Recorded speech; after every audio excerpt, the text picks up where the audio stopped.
Hello and welcome to episode 21 of It's All Geek to Me. Those of you who are unfamiliar with the show, well, what is It's All Geek to Me? It's a pop culture chat show where three friends with varying degrees of nerd knowledge get together once a week to have a chat about all things geek. My name's Rich Gittins, and joining me this week and every week is Mr. Chris Lumb. Hello. Hey, Lummy, how are you doing this week? I'm all right. How are you? Yeah, you've something spying on you just behind you, Lummy, just over your left shoulder. Oh, yeah. You little baby Yoda. Look at that. It's not mine. He's on loan. Oh, is he on loan? Is he on loan? He's on loan. Terry got it. Says. So oh, okay. She said to keep you company while she's away. Oh, that's nice. He's lovely. Yeah. He's lovely. It's lovely. Well, and joining us every week as well is our other buddy. It's Mr. Nathan Webb. Come on out, Webby. What up, a-holes? How you doing? You've got something about to shoot you in the head, Webby, just on your window ledge. I'm not scared of it. You sure? I've tamed it. Got him well trained. Nice baby Grogu, the baby Yoda Grogu. I'm going with Grogu. I think I'm going to just try to get into the habit of saying it's a weird name, though, isn't it? Grogu. It is, yeah. Grogu. It's basically a shaved mogwai, isn't it? Yeah. That's what the controversy is. They just shaved a mogwai. Yeah. Oh, that's lovely. Yeah, just to remind everybody what we're doing. Sorry about that. I was looking for that one. Oh, yeah, that's better. A little tiny one in the corner. How you both doing, chaps? What's been going on this week? Well, I've had a little visitor up in me gaff all weekend, stinking up the place with his fumes. Yeah, our Gittins came up. I just realised why your backpack was so full, mate. When you took it back, you go, I can't work out why this is so heavy and so much fun than it was. No, he's taking his Batman onesie home. It's my Batman onesie home. It's been a long time. Yeah. I've missed it. It's nice. It's cozy. It's warm. Yeah. In fact, it's a bit too warm. It's really warm. Take it off. Take it off. Well, if I take it off, I'm just going to show that later on we're going to be doing a retrospective on the Back to the Future trilogy tonight, as well as doing a best or worst of Tom Hanks and filling a show full of news. And we've got a very special announcement this week as well. But how was it, Webby, having a guest this week? Because it's been a while, hasn't it? It's been 17 months since I've been up in Leeds, and I used to come and stay all the time. It was lovely, man. It was nice and refreshing. We were a bit hesitant because our lives have been so different recently. We were like, we don't know. How does this work? How do you talk to people? Punch him in the face. I forgot how this works. Yeah, man. Apart from that, it was lovely. I think there's going to be a phase of everybody just being hostile to each other. It's like I'm going back to do normal jobs and stuff soon. I'm so worried. I'm going to go back to MCing. Go on, grab the mic and go. You fucking looking at? Lummy, everybody's worried that you're going to be going back to MCing. Maybe it'll go the other way around. Lummy. Maybe you'll be funny. You never know. I shouldn't have mentioned that, should I? But all this time to practice. I've been up sort of choreographing and teaching some stage fighting, and it's the first time I've done that since before the pandemic. And I was a bit anxious about being in a room and having to sort of have physical contact with people that I just have. The only person I've hugged is my girlfriend in the last year, so it was just all going to be really weird. But I was thinking about it. I was like, actually, I think things like raves and football matches will be the thing because when a goal goes in at a football match, people just hug the random stranger next to her. And when people go to raves and things like that, they're constantly hugging strangers and stuff like that. I think they're going to be the things that start to break down those sort of those social kind of stigmas that we've developed over the last year.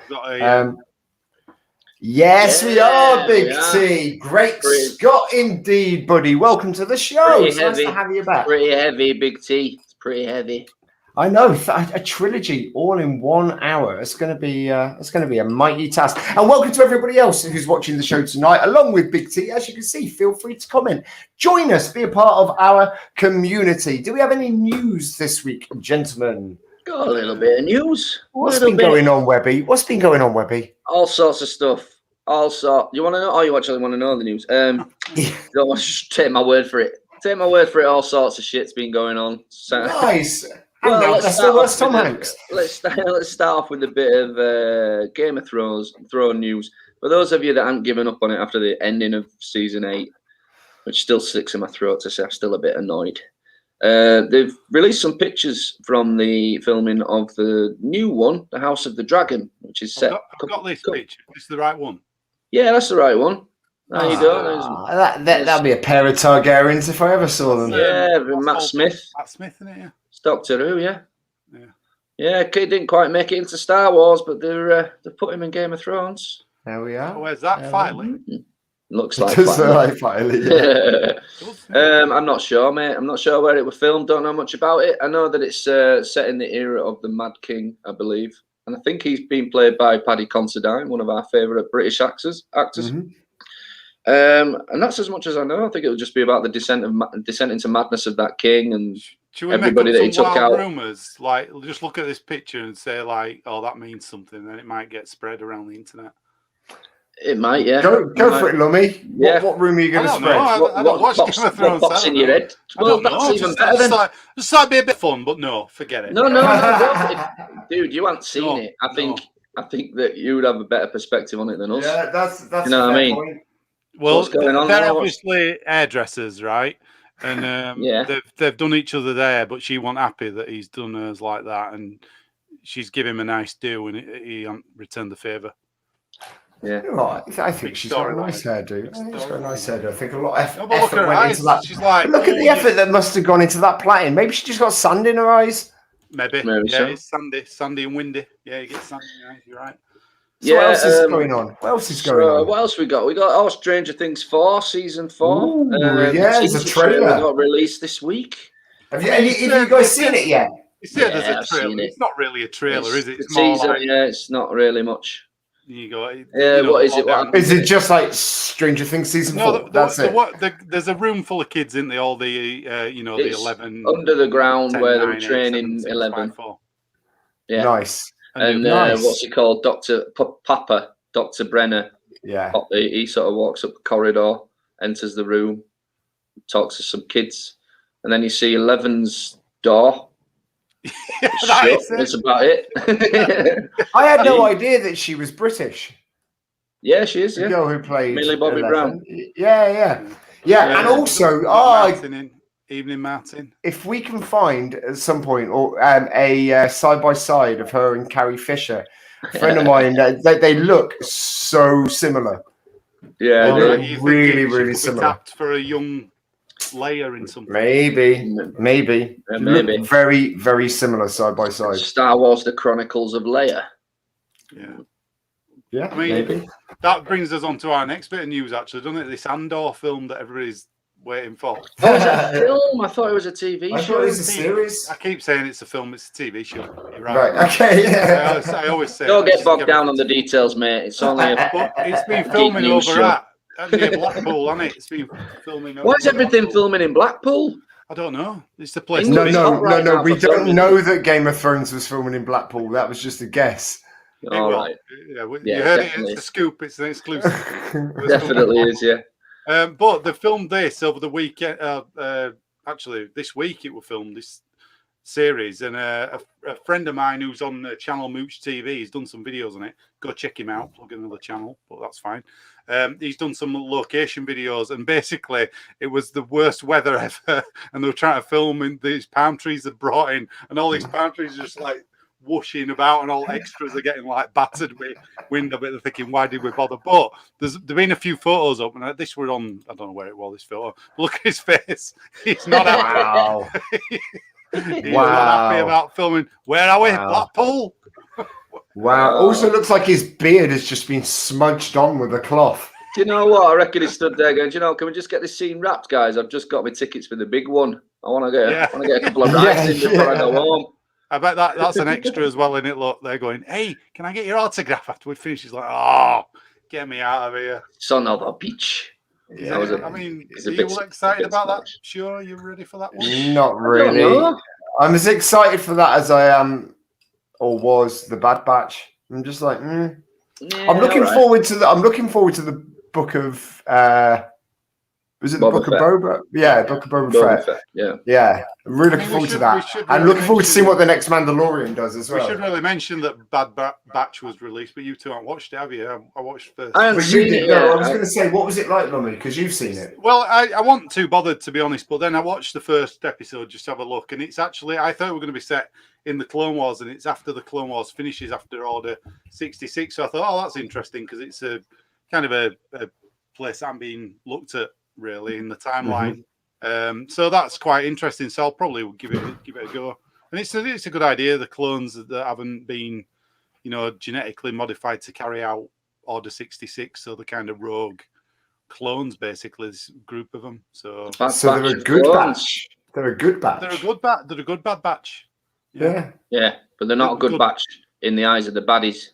Yeah, but are they a batch on the good batch, or are they a batch on the bad batch? I don't know. No, that's a different show. The Bad Batch. They've already put. I won't spoil it, but Tarkin's in first episode. Oh, he spoiled it, dickhead. Sorry about that. He's in it pretty much straight away. But the one thing I did notice, they literally show the bit with the Emperor from Revenge of the Sith, saying we created the new galactic empire, right? Then literally 2 scenes later, the empire's fully formed. You're like, it's like, wow. The magic in it. Yeah, I watched I read some article the other day explaining Exegol and and how Palpatine managed to amass a giant army of Star Destroyers on a fucking planet that's got no technology and they were all buried under the earth. Always lightning.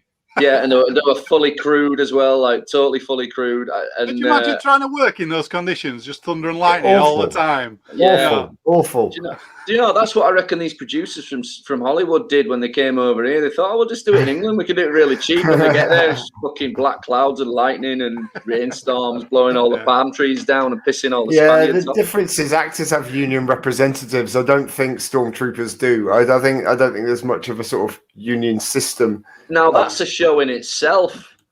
Star Wars: The Union. Yeah, it forms a union on the Death Star, and they're had that trying to. Have we? Episode 1, wasn't that? That was pretty much the union, wasn't it? Trade union. That's different. That's a union. It's not a workers' union. Big Timor's just put this up. What's this? Yes, Red Sonja. I saw this. Nice. But I'm not massively familiar with Red Sonja, except for the fact that it had Arnie in. I was a kid when it came out. Yeah. Yeah, but I reckon Gwendolyn Christie would have been able to do a good job. Bad Batch episode 2 was great too. All right. Okay. Nice. You know what, guys? I might give it a go because, like you say, I thought it was just going to be another Clone Wars thing, and I wasn't interested in the original ones of those, so I will watch it. I'll give it a go. Give it a go. Did anyone say hello to Martin, by the way? Because hello, Martin. How you doing? We were going to talk about Jupiter's Legacy because it's just come out this week, but I missed it because I've been watching something else this week. I've got a few things to catch up on. I'm not the Mark Miller thing on Netflix, isn't it? Yeah, but basically what's happened is my brother started watching a reality TV show and he told us it was all right. I haven't watched a reality TV show for years. It's called Below Deck. It's about life on a super yacht. Guys, honestly, you will not watch another TV show until you've finished every single episode and every incarnation of it. Yeah, he passed it on to us and we thought, well, this is watchable. And then 4 seasons later, we'd missed all the line of duties. We haven't watched Taskmaster for weeks. We've missed everything. Just been watching Below Deck. I told Gittins about it. He went off and watched it. He's finished all 8 series of Below Deck. He's watching all the other ones. My mother started watching it, and I got an angry text message from her a couple of weeks ago saying, right, that's it. I'm switching this off. 4 seasons is too much. I've got other stuff to watch. It's just taking over everybody's life. So be careful. It's not geek related, but that's what's happened. I've got sucked into a stupid reality TV show that is absolutely fucking perfect television. It's just perfect television. It's brilliant. It's just great, yeah. But anyway, so that's why I'm so behind. Although this week I managed to watch a couple of movies that have been on the back burner. I watched about 20 minutes of it left because I fell asleep. But I watched Nomadland last night. Started watching that, the one that she just won the Oscar for. Francis, I can't remember her name. Francis something. It's amazing. There you go. It's amazing. Brilliant. It's brilliant. Just crazily addictive. I haven't got into Captain a TV Sandy show in a is long amazing. time. On It's Below just Deck crazy. Mediterranean, Captain Sandy is awesome. So it's overtaken our lives. We've had to put a little pin in it to finish Line of Duty before somebody spoils that for us, and a few other things just catch up a bit. But yeah, Nomadland, beautiful looking film, fantastic, really interesting, about a woman who loses everything and decides to go live in a van and goes wherever she wants in America. Rich, I think you'd really like it. It's really sweet. It's really well filmed. Really tiny little scenes all cobbled together, but decent film. I can see why it won a lot of Oscars and all that stuff.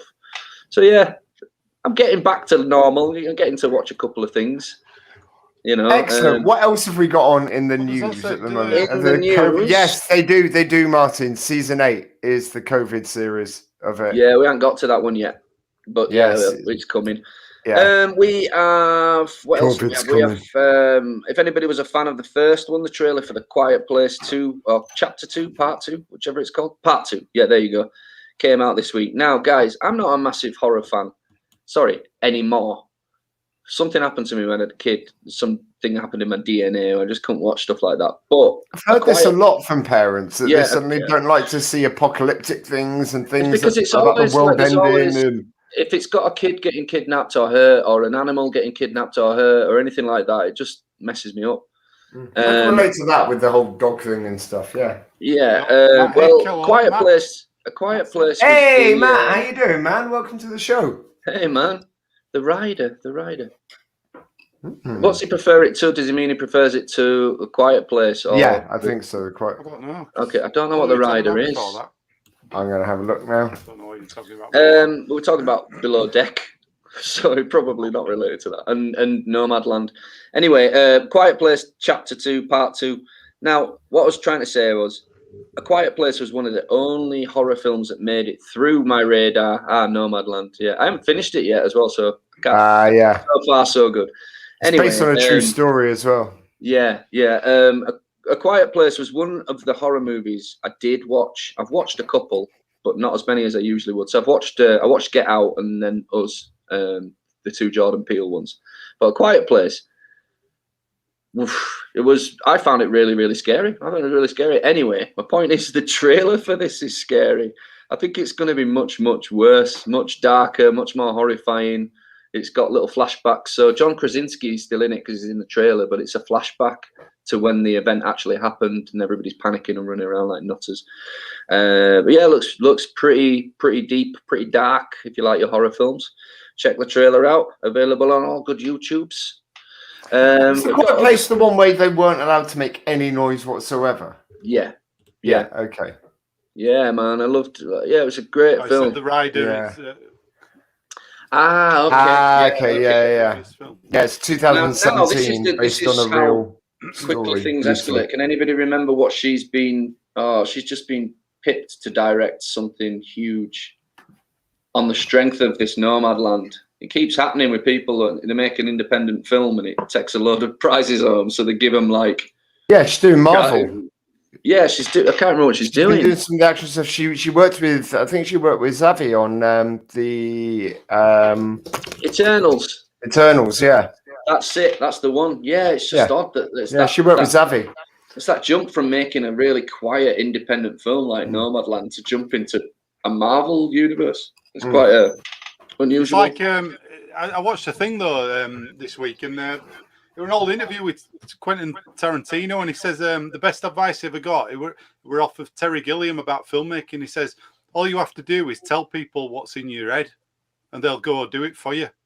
So it's the best advice he ever got. He was really scared about making feature films, with big budgets when he first started out. And I think it was Terry Gilliam. It was a bit of a mentor to him at a film festival. And that's what he told him. He said, if you've got it in your head, it doesn't matter because all you have to do is be able to communicate it to people. There's somebody to do the lighting, the sound, the image, all that stuff. So did I tell you about the time I woke up next to Terry Gilliam? No, is that for this? Or for another show? No, it's totally true. He directs a lot of opera. He works a lot in the world of opera, and a lot of my friends are his sort of like his team. And I'd never met him or anything, and I was knackered, and I was up in the canteen having to sleep on the And you spooned him.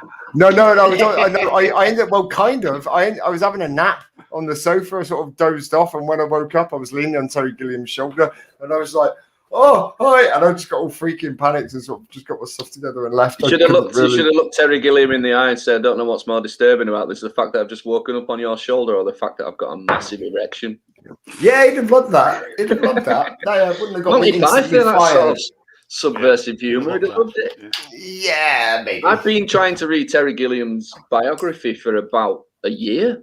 It's really beautiful looking. It's full of drawings and little cartoons and stuff he's done, but bloody hell, it's boring. No offense, mate. I can't wait till he gets to the bit where he's on about Monty Python. Right now, he's talking about going to college in America and just like. Have you ever read the Michael Palin diaries? All of them, yeah, I have. Yeah, they're good. I've got really good. They're good, annoyingly good because he's just exactly who he appears to be. From when you read it, he's not got a bad bone in his body. There's a couple of chapters where he mentions getting angry at something, and he can't even stick to it, can he? He's like, I got angry, and then I'm like, oh, really sorry for getting angry. You know what I mean? Yeah. I love Michael Palin. He's my favorite. I remember seeing Hugh Grant say that he gets like these fits of rages that he immediately regrets. So he'll just explode and then just be like completely apologetic. And he said he was he got cut by a car in traffic once, and he just sprung out of his car and was screaming at the driver through their closed window, and just went and grabbed their windscreen wiper and snapped it off, and then sort of went, oh, fuck. And then knocked on the window. They ran the window down, and he just gave them the windscreen wiper back and was like, I am so sorry. Should I give you my details so you can claim on the insurance? He was just fucking mortified that he'd done it. I love it. No, it's all right, mate. I'll just give the son a call now and tell him. Yeah, exactly. Juicy story. I've got the photos from my dash cam. I've just seen you being a wanker. Yeah, that's I think to diffuse that situation, all he had to do was roll down the window and give the speech from Four Weddings, where he's all blustery and like, I think I love you and all that shit. And then they're probably going, I'm just the boy standing beside your car with your in my hand. With your hand. Slightly embarrassed. Yeah. So come on, what else have we got in the news at the minute? One more thing on my news list. I don't know if you guys have got anything else, but Loki, Wednesday, June the 11th, premiere day. That's not too far away, that. I'm looking forward to this one. I'm looking forward to it as well. That instead of half looking forward to it like we are with some of this stuff. I'm looking forward to it. I think me too. I mean, it's got Owen Wilson in, and I'm an Owen Wilson fan, man. He's one of them guys that when he's on a movie, certain types of movie, when he's in a movie, he cheers me up. Usually, he's a nice guy. He seems like he's an all right dude. But yeah, he's in it. I'm not sure if he's playing Howard Stark, but he bloody looks like him. Interesting. I don't know who's meant to be playing. So there's another trailer out for Loki, and looks like could be quite an interesting one. It's definitely big budget. They're flipping through time, going back to parts of the other movies and blah blah blah. Yeah, could be a good one. Cool. We'll see. Have you got any news, Lummy? No. Well, we do have some geek news, and that is that we are going to be taking next week off, just because I'm moving house and won't have internet for a little while. And we're going to be coming back on a new night. We're going to be here on Tuesdays moving forward. So our first night back will be Tuesday, May the 25th, and we'll be back from Tuesdays thereon in. So we will keep you up to date on the Facebook page and things like that. And there might be some videos coming out between now and then. Anyway, we might get a cheeky little best of out on the YouTube page before then. But yeah, so we will be off next week, and we'll be back on Tuesday, May the 25th, and that will be our new regular night. I was just going to say it was obviously Star Wars Day on Tuesday. It was indeed. We didn't do any Star Wars thing last week, stupidly. We're not doing anything this week, but I just want to show that artwork again they did for it. It's so nice. It is nice. It is a puzzler why there's no sequels on it. It's weird. We talked about that. Didn't we? I'm more interested by that, to be honest. The strange thing was, this is what we're going to say, there's no news to report. There's no new Star Wars news. This is what we're going to say. Really because quiet. I think there's a lot of truth to those rumors, man, because why would they release any Star Wars news? You know, but the thing that pisses me off about this is what rumors? The rumours that there's going to be some serious changes going on amongst them, because that's why they can't release any news, because they've got nothing to, because everything's just seems like it's sort of in free fall there at the moment until they decide which direction they're going. We talked about this before we came on as well. A big shake-up with Marvel as well. They've taken the Captain Marvel 2 title and changed it, the film, to be called The Marvels. So there's something going on with that as well. So this is completely unconfirmed, but me and Lummy both feel it might be to do with Brie Larson, who is not, by all accounts, the most popular person in the Marvel universe to work with. We're not entirely sure. That's totally unconfirmed. Don't sue us, Brie Larson. Yeah, sorry. It's difficult to work out. Most of us have seen the videos, and it's difficult to work out whether she's playing along with, like, it's just a thing, a shtick that they've got, a relationship that they have where they're all joking along together, and it's, oh yeah, she's really horrible, or whether she's actually feeling quite uncomfortable and a bit spiky in those those sort of press junket situations. Because I mean, I've seen a lot of those junkets, and you do get those stars that wear the heart on the sleeve and tell you how fucking shit it is doing those things time and time again. Especially, oh my God, what's it called? Jonah Hill. You ever seen Jonah Hill in those? Yeah. Well, there's one where he's famously pissed off because he's like, yeah, well, you try doing this and going to 500 fucking interviews a day and people asking you what it's like to be the fattest person in Hollywood, and he just has a proper fucking meltdown. And I think Brie Larson did a bit of that. I think there was a bit of spikiness. Well, there was a famous interview where she was like saying she didn't want blokes watching her films. I think she said something like that. She said, I don't make my films for, males, basically. I make them for females. That's another thing. That's another theory behind it. She's quite politically charged, and she uses these junkets to promote the political side of her agenda rather than the film, and it's pissing the studios off. I heard that as well. But who knows, man? Who knows? But, and the other thing is, right, she must have a sense of humour, because have you seen her on Between Two Ferns with Zach Galifianakis? Yeah, it was a really good episode. Fucking amazing. I think. I mean, it's totally deadpan on it. Which is but that's why I thought that those rumours were unfounded. This is what I'm saying. I've seen that element of her. Well, we don't know, do we? We don't know. Nobody knows unless you're them. But the thing is, something's happened because they have changed the title. So, it was Captain Marvel 2 until they literally changed it. Or maybe it's just the fact that everyone's had a year to twat around with ideas that should have been released ages ago, and they're just playing with shit now. Do you know what I mean? I know that there's a couple of spanners in the works. Marvel released that schedule so early. Obviously, since then, Chadwick Boseman died, and Black Panther 2 is clearly going to be affected by it. It's called Wakanda Forever, is it? Now? Yeah. Yes. So I don't know how they're going to gloss over that in between. I don't know if they filmed any footage with him that they could link to it to explain, but to me, it seems a bit harsh to sort of stick King T'Challa in the movie and then kill him off to replace him with another Black Panther. Just because the guy died. Also, there was all this furore about him not getting an honourable mention at the Oscars or not winning an Oscar. However, there was a report put forward by another actor, one of his best friends, who said that wasn't why he was in it. He wouldn't have wanted this posthumous Oscar. He wouldn't have wanted it. He wasn't in it for the fucking prizes. So, you know what I mean? They kind of try to spin it like, oh, what an insult to Chadwick Boseman not giving him a mention. But just because you die, don't mean you're guaranteed to win an Oscar. We can't all be Heath Ledger, can we? Getting the Joker, because and you kind of do think, I mean, what Oscars anyway? It's a bloody backpatting thing in it, really, for people. Well, if you like that stuff, fair play, but don't mean you're a good actor, does it? No, it don't mean it's a good movie either. You just got to look at the history of that, All that's political as well, isn't it? All behind the scenes. I can't remember what film won above it, but just as a perfect example, I think it was 1994 Oscars. The film that won over Pulp Fiction, like, that's just unthinkable now. Watch Pulp Fiction, you're like, well, this has clearly won a lot of awards. It must have won an Oscar. I can't remember the movie. If anybody could quickly Google it, it was something really, really crap. 94, 94, I think it was. 94. Yeah. Anyway, it's just an odd one. What do you do? I mean, respect the wishes of the person involved, I guess. If the person isn't a bragger, they're just a humble person, like it sounds like Chadwick Boseman was very well loved in the industry by his peers. But he was in a movie that was touted for an Oscar before he died, wasn't he? Ma Rainey's Black Bottom or something. I think it's called. You might be wrong, Webb. I've just looked. What is it? 1994 Oscar winner, Schindler's List Best Picture.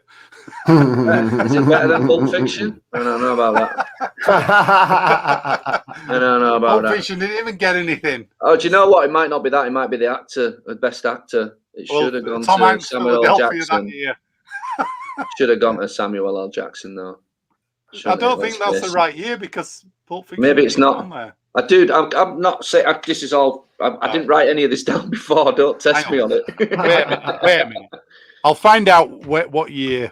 Well, let's just keep the show going instead of googling. Don't worry about it. Let's not worry. I'll stay quiet while you Google. There you go. 1995 was Pulp Fiction Oscar, and it won Best Original Screenplay. There you go. It won screenplay. What won Best Picture that year? Hang on, I'll have a look. Against Keep talking. I don't know why, but I've got something like Mary Poppins in my head. But Mary Poppins, it's something stupid like that. I'm telling you. Really... Best Picture. There you go. Forrest Gump. So. Yeah. All right. Yeah, okay. Well, yeah, tough. Leads us nicely into tonight's. Well, I was about to say that is a seamless link because I charged Nathan and Lummy £5 to be my friends. And we refused. And he charged me iPhone with the power of his mind. That's what I did. I did. That is my new superpower. That's what my AstraZeneca vaccine has given me. That is my super soldier power. I can charge phones. But I charge you both with the task of picking your best and your worst. Yeah, such a great film. Dude, that is such a great film. Shazam. I was watching that, dude. That's one I watched. Shazam is a great film. Have you seen it with me? No, I've not seen it. No. Have you not seen Shazam? Oh, dude. It's right up your street, mate. It's like big. It's superheroes. Superheroes.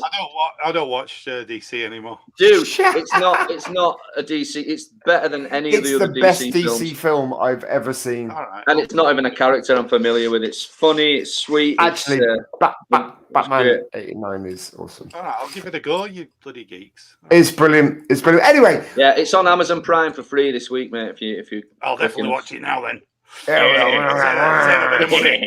So we had a look at our best and worst Tom Hanks films this week. And what did you come up with, Webby? What's your best Tom Hanks? My best Tom Hanks. Is what is it? Don't know what that was. I can't remember what it is. You can't remember what your best Tom Hanks is? No, totally gone blank. I remember my worst one. Shall I start with my worst? Your best one was Castaway, dude. Castaway, that's it. Castaway. I mean, if you can't see this film, it's a cracking film, man. 2.5 hours of somebody on a desert island sounds fucking boring, right? No way. Yep. It isn't. It isn't. Trust me, it's not. I haven't actually seen it. It's a great film. Because 2.5 hours of somebody sat alone on a desert island sounded boring. Dude, you watch people stuck on desert islands and in jungles all the fucking time. Yeah, but they're put in purposefully explosive situations where they're naked and they're put together with somebody who isn't. Okay, Rich, this is about what happens if a slightly overweight, middle-aged postman got stuck on a fucking desert island on his own. He'd die. No, watch the film. Actually, he don't die. We actually had this conversation last week, and yes, I am going to watch it because it does actually sound way more interesting. Do you know about Wilson at least? You'll finally know. I do know about Wilson. I do know about Wilson. I know what all those references are about in everything else. But when you're watching it, it really breaks your heart. That dude, what's going on, mate? Got a waggy tail. Right, sorry, I'm just gonna. You carry on talking, Webby. 1 second. I've got to have a shit, mate. That's what's going on. I don't know. It sounds like Ray Winston. I was in. What was that film you were in? That's Robert Sexy Beast. What was that? Beowulf. I was in Beowulf. Beowulf. You slag. They cast me in Beowulf and they CGI'd everybody else apart from me. Yeah, I just look ridiculous. I was in Robin of Sherwood. So why Castaway? Why Castaway? Because it's my favourite Tom Hanks movie. Good answer, dude. I mean, to be honest, right? What he asked for. Being asked it says on which is your favourite Tom Hanks movie, and then you go look at a list of his films. Jesus Christ! Nearly all of Tom Hanks's films are my favourite Tom Hanks movie. That's how good he is. Do you know what I mean? Yeah. Even before he knew he was good in the 80s, when he was just a bit of a comedic actor, still great. I still love him. Not all of them were perfect, but I still love The Burbs, The Money Pit. Love them all. Love them. Forgot about Burbs. Yeah, you're right. Yeah, did you? Ah. Oh, there's so many good ones. It's too hard. That's what I mean. And then you get into the 90s, where just every film he made, he won a Best Actor for. We need to change the name of this. It shouldn't be called Best and Worst, because it's not. It should just be called One of the Best. One of the best, yeah. And, the worst, in my opinion, today. Well, no, actually, no. Worst, probably all right. We went through the Rolling Stone list of top 54 Tom Hanks films, and there was some shit in there. Oh, yeah, there were, but that list was bullshit. It was all over the place. It was weird, Have you seen a film called Punchline with him? Is that with Sally Field? Sally Field. Yeah, Great film. Yeah. I mean, there's been in some really odd films, like The Burbs and things like that, were odd choices at the time. However, when you figure out that he's actually an amazing actor, and like I say, won Oscar after Oscar after Oscar, and I can't mention half the films he's in case you guys have picked him. Well, it's just he's a bloody genius, and he's got quite an interesting life as well. He'd moved house. Famously lovely guy as well. He'd moved house 10 times by the age of 10. And just ended up getting involved in theatre because of that, not picking up friends and stuff like that. So involved in sort of like a theatre program at school. But yeah, he was doing Happy Days. He did an episode of Happy Days, and that's where Ron Howard met him and asked him to audition for a role for a film that he was directing as a supporting role. And then amazing knowledge. And that ended up being Splash. He was also in episodes of Family Ties, playing Michael J. Fox's uncle. Yeah. And he was also in an episode of Taxi. And then he did a series called Bosom Buddies, where he dressed up as a lady with his friend to get to be able to rent an apartment in a building, because it will women only. Nice. Tom Hanks is also a distant relative of Abraham Lincoln. He is his third cousin 4 times removed. There you go. That's a Tom Hanks fact right there. We've got a couple of people in the comments telling us we'll deal with them. Yeah. Another quick Tom Hanks fact: he was also cast as Mario in the Mario movie, but was too expensive, so they went for. Yeah. Well, I think that would have been a contender for everybody's worst if he had made that. Yeah, it probably would have been. Yeah. I can't say his winning magic would work in that particular movie. What is your worst Tom Hanks then, Webby? My worst Tom Hanks, and it's not his fault. It's not his fault. He's great.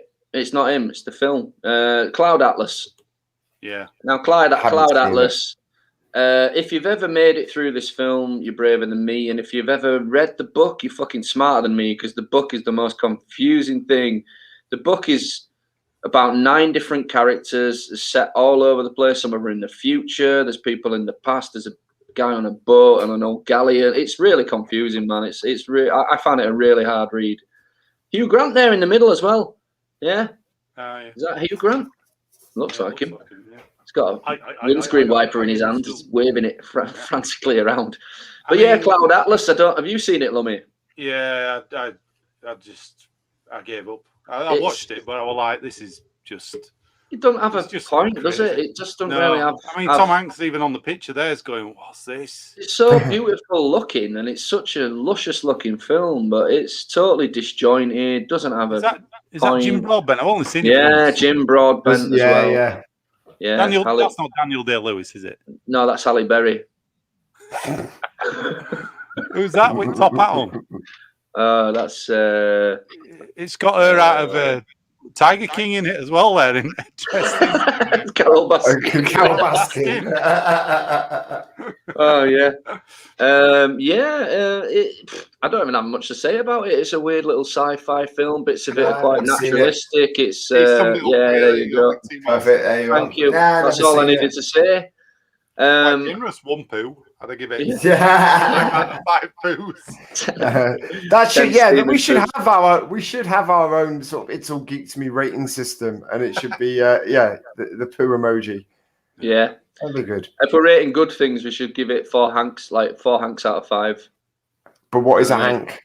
That's Tom Hanks. What emoji would that equate to, though? Tom Hanks's face. Tom Hanks's face 5 times. 5 Hanks. So what about you, Lummy? What was your favourite? Well, I know what your favourite was. You My piece favourite. of Guessing you're not putting the verbs up, you Dave. You forgot about one of my favourites. Again, I've got so you many better have picked the one that you said you were going to pick. I am. Okay. I've got several favourites that I can talk about at length, but the big. The big. Yeah. But I do. Tom Hanks, he was great in The Big. You mentioned Splash earlier, which has got John Candy in as well, so I was Yes, torn. I know, I did, yeah. But that's a terrible film, mate. I like it Splash. It's not good. It's not. Get I don't think it's aged. It's not. Get out. It's not aged very well. It's brilliant. Is Splash anyway? Splash Big. brilliant. Let's talk Big. We love Big. Big's brilliant. There's an extended version of Big extension. There is Bigger. on Blu-ray. Bigger, yeah. There's extra Bigger. scenes Big. in it. Yeah, it's good. It's a great film. Brilliant. So what happens in the extended one? What are we missing? Just some extra little bits, like nothing major, just little extra scenes where he's having a bit of a laugh. Nice. Okay. Nice. Yeah, it's a weird film, that though, isn't it? Because when you think about the love story between this 13-year-old grown man and the lady, it is a bit sexy. backwards feel of But it was of its time, I guess, and also Yeah. the idea at the time. Loads of other films came out with this concept. Well, yes, of course, yeah. And they thought it was going to be what's buried. that one with, Vice versa. Yeah, Judge Reinhold and Kevin out of Wonder Years. And I believe they were worried about it actually because of the fact Tom Hanks and what's his co-star in it called? The actress Elizabeth Perkins.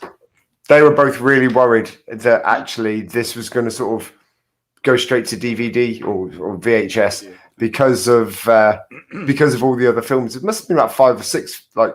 Oh yeah, there were loads. Films. Loads at the time, and this was the last one to come out as well. Yeah, luckily this one has got the magic that some of those. It's just a great script, beautifully performed. It's just such a great film. And he turned down the role for it originally. The kid looks like him as well. You know, the young version of him. He does look like him. Well, he turned down the role originally because he was too busy. So they were going to offer the role to Robert De Niro and have it as like a really tough Bronx kind of Josh Baskin. And that is who the kid was hired based to look on. Yeah. And then Tom Hanks ended up coming to the film. There's a massive difference between a kid going to sleep one night and waking up as a grown man and waking up as a grown gangster. Like, how would you explain that? Do you know what I mean? Like, no, but he was going to be from a rough neighborhood in the Bronx. That was the idea. Okay. I mean, you've got so many good things in this that kind of gone into, you know, what do you call it? Like, you know, classic stuff like the Zoltar machine, everything's, you know, you've got the, obviously the piano. I was surprised that you didn't have that t-shirt on tonight, Webby, actually, your Zoltar t-shirt. I didn't realise that's what he was picking. And I forgot. And also I've got a Zoltar machine Funko Pop that you got me that I could have brought in if I realised as well. But yeah, I didn't. Well, you've got, you know, the script's good. It's got it's a brilliant film. It's a brilliant film. It's absolutely amazing. As a kid, it just fascinated me. That film did. It was funny, one of the films. It's sweet. It's charming. Must have watched it 50, 60 times. It's just such a brilliant. And it gets through it without any smut as well. Because he don't wake up one morning and go, holy shit, my knob's grown loads and I've got hair all over me. He has a look, but it's not fixated. Yeah, I mean, the smuttiest it gets is where she's like, so you're going to invite me in? And he's like, what, like a sleepover? And she's like, yeah, I guess. And he's like, okay, but I get to be on top. And she's like, oh. And then it's bunk beds. It's awesome. They got his performance as a kid, you know, when they were playing toys and stuff like that. His little best mate in it, they basically left them in a room full of toys and just let them play and play and play. So that bit with the silly string, where they're and they're spraying the silly string over each other, that was actually something that they came up with while they were just playing around and twatting around together. And the kid, David Moscow, who played the young Josh Baskin, they got him to do a lot of these scenes for Tom Hanks, so he could see how a kid would actually go about sort of playing with the toys and things like that. That's the other genius moment in this film where the executives at the toy company are trying to figure out what kids want. They've totally lost touch with that 13-year-old inside himself. It's beautifully done because he's just pointing out the flaw. Why would anybody want to play with that fucking toy? That just doesn't make any sense. Like, it's really, really cool. I love that film. But Shazam is basically a remake of Big, but with superheroes. And it's great. It sounds dodgy, but trust me, Lummy, it's handled really, really nicely. It's a brilliant film. I'll give it a go. Stick it on your watch list, mate. What's your worst? I really want them to do a sequel to that as well. That film. They are doing a sequel to that. Yeah. It's brilliant. Lummy, what is your worst Tom Hanks? Right, worst one. Again, there's a few contenders. Like Webb says, Cloud Atlas is awful. But this one, he's even admitted this one himself that it's a terrible film. Everybody involved with it hate it. Bonfire of the Vanities. Have you ever seen it? No, I haven't seen it, but I do know it. I remember it coming out when I was a kid. I've tried. Look at the cast, though. Look at the cast. It looks like that's a winner of a cast, right? You know, it's. Well, that's Bruce Willis when he was still watchable and slightly likable and slightly funny. Yeah. Andy Griffith, top of the game at the time. Exactly. Yeah. So what went wrong? Hanks don't look impressed on the photo, does he? No, I mean it's just one of them things where you think, ugh. I mean, you know. What's it about, this film? I honestly, I've not seen it in so long that I can't even remember. But I just remember it being terrible. So, well, since Richard's done all your research for your other film, maybe he could tell us. Yeah. Lazy bollocks. I didn't know that you were picking that, unfortunately. Sorry, Lummy. I'm only kidding, yeah. What I will tell you, though, is that Tom Hanks is an avid collector of typewriters. And during filming for Forrest Gump, Paramount wouldn't pay for that montage where he runs all around the country because it was really expensive. So Zemeckis and Hanks paid for that part of the film to be made on the condition that Paramount would be a little bit more generous with the percentages of the box office take. And as a result of that, Tom Hanks earned $65 million from Forrest Gump. Wow. I mean, that's a good film. You know, it's a great film. Because there's too many to pick, but, you know, it's a great film. I prefer. I mean, Burbs. If you've not seen Burbs, anybody watching? It's brilliant. Great film. Great film. Yeah. Okay, hang on 1 second. Bonfire of the Vanities from 1990. The plot, in a little nutshell, is after his mistress runs over a young teenager, a Wall Street hotshot sees his life unravel in the spotlight and attracting the interest of a down-and-out reporter. That's what the plot of Bonfire. I was just curious. So I got to know. I think Tom Hanks plays. He must play the. I don't know. He plays a sleazy reporter or the guy who runs somebody over. I think this guy. I don't know. I can't remember. I should have had a look at it now, aren't we? Well, why don't you have a look while I'm talking about my best? I don't want to. The films. It's rubbish. I don't want to give it any more time. Fair enough. Well, I was going to pick Big for my best Tom Hanks because it's just a brilliant film. But in a hilarious turn of events, while we were chatting about this week, in the time between me suggesting best and worst Tom Hanks, Nathan said, "Are you sure you want to pick Big? Because there's that other film that you like as well." And whilst I was making that decision, we went back to our group chat and Lummy had gotten in there with Big. So I'm going to go...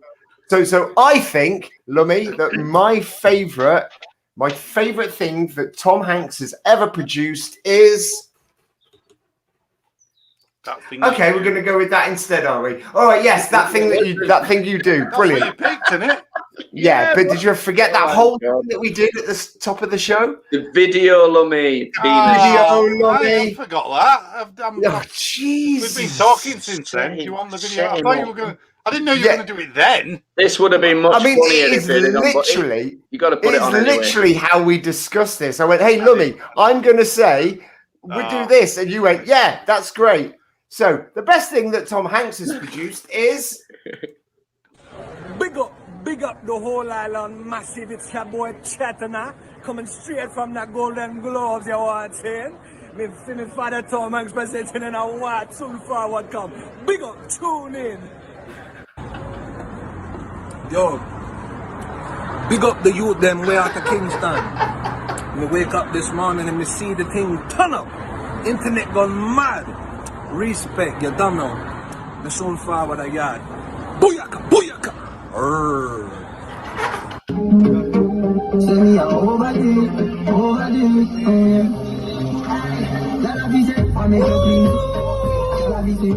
Hey yo, listen! Me drop one big tune right now upon SoundCloud. Link in bio, go listen now. Big tune. Make the thing go up, up like 7, up, up, up. But, go listen now. Big tune. Straight. You don't love man, so don't love me. We get you easy like don't me. That is Chet Hanks, Tom Hanks' son. There we are. Believe it or not, yeah. Yeah, I mean, what the flying foot. He must be so proud. Ali G. Yeah, man. Chet Hanks. That is. I think it's less respectful than Ali G. I'm a little bit infatuated with Chet Hanks. I'm just obsessed with what is going on there. I mean, in fairness, if I was Tom Hanks' son, I reckon I'd have probably gone off the rails as well. If my dad was like the most famous actor in the world, earning $65 million from one film. Yeah, just because you live in LA and you've got a famous dad and you smoke a bit of weed doesn't mean that you're entitled to culturally appropriate the Jamaican accent. Yeah, I know, I get that. It's fucking weird. It's really weird, Chet. Stop it. What are you doing, man?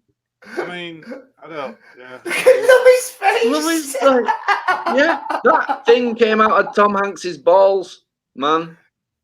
He has other kids. They're normal. He's a great actor. He's great. Yeah, they're relatively normal. But there you are. In some great films. Have you ever seen Orange County with Jack Black? Yeah, it's a great. That's a great little film. But anyway, no. So my favorite Tom Hanks film. Life in Pieces with him. TV no.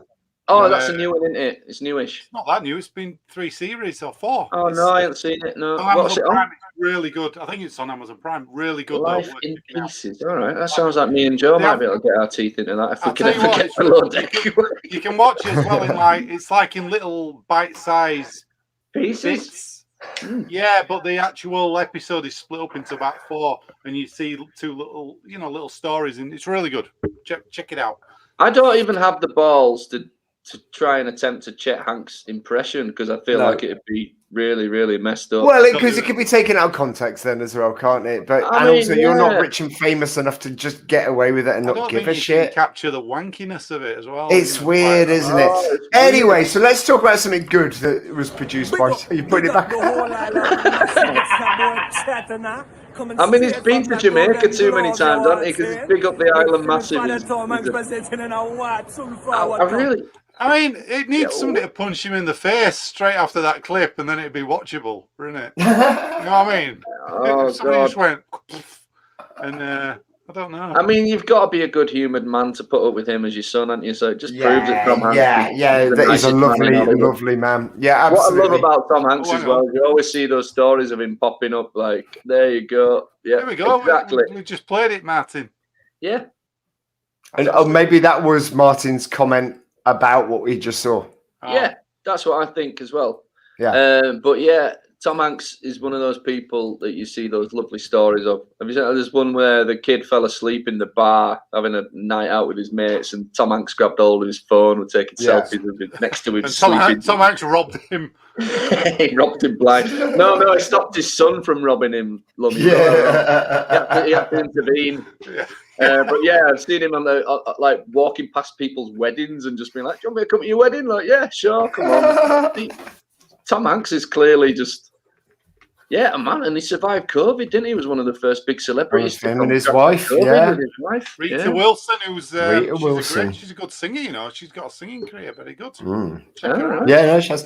Anyway, speaking of singing career, That Thing You Do is my favourite Tom Hanks song, just because it is a perfect little film, man. It was released in 1996. It's a 20th Century Fox film. It spent $26 million making it. It only made $34.6 million back.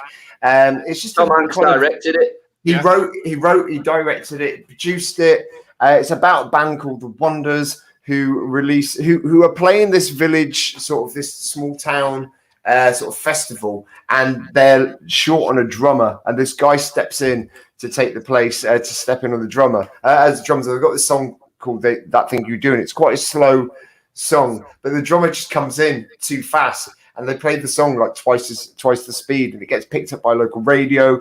Tom Hanks plays the record exec, and it's just this perfect film about the success and the rocket to success of this small band that have got this one-hit wonder. The song itself is amazing. It could be written by the Kinks or the Beatles, or it's just a brilliant song. And the film's great. One of Liv Tyler's first films. I've got to say, I've only seen it once, but I remember it being good. Really? I thought you were. Watched quite a few. Yeah, it's just such a lovely film. It's brilliant. It's brilliant. Yeah, I think I need to watch that one again. I think it kind of because it didn't do too well. I don't think it got distributed that well. No, it didn't. It didn't. No. I remember we had it. I think we had it at the cinema when I was working there. And that's how I saw it. But then, I think finding it on DVD or anything, I think you've got to search through the bagging buckets, I guess. Okay, yeah, I've seen it streaming on like Sky and things like that. That's where I first saw it. But it's just a great little film, and it's a shame that it didn't do as well as it should have done, because it's just a brilliant little story. I think the only actor from the band that people might recognise, a guy called Steve Zahn, who's in quite a lot of films. He's in Sahara with Matthew McConaughey. He's always like a sidekick type character. Wasn't he in the band?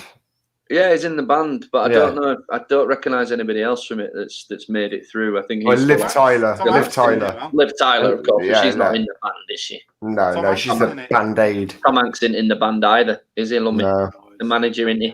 Yeah. But they're great. It's really, really good film. And my worst Tom Hanks is gonna be Inferno. Good pick. Now the thing is, you could have the Da Vinci trilogy. Actually, I think. Well, no. The reason I've picked Inferno, and this again isn't Tom Hanks's fault, but the thing about the Da Vinci Code, and I mean, look, Angels and Demons was bad. Da Vinci Code was watchable. I mean, whatever you think of the books, the idea about Robert Langdon, the protagonist. Okay, look. So it's 2016 release, Sony Pictures. 75 million budget. It made 220 million in the box office. But the thing about the idea of Robert Langdon is he's this genius, and you love seeing him go through the process of solving all these clues. But what they've done in Inferno is made him lose his memory. So you've made your hero, the main protagonist, lose the thing that makes him interesting. Otherwise, he's actually quite a boring character. So it's, again, not Tom Hanks's fault. It's just a shitty film. Yeah. Well, they've taken away the ability of the character to do the thing that makes him interesting. So suddenly, just quite boring characters just become more boring. I've got to say, I didn't take to any of these films. I just thought they were all pretty dull. The first one I saw at cinema, and I just thought it was so wordy.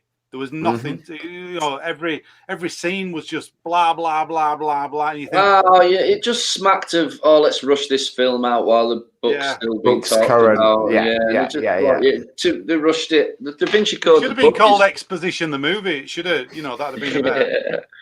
But I mean, the thing is, though, making a character that's a linguist a protagonist, it's a bit of a dodgy one, because, like you say, what do you do with him in the third movie? You can't just come. We've just been waiting for you to translate all this stuff and make sense out of it. But also, I find the idea that as the stupidly rich villain, I mean, obviously it's based on Dante's Inferno. He releases a load of clues. He's releasing this virus that's going to wipe out like 90% of humanity, because he hates what the world's become and what humanity's become.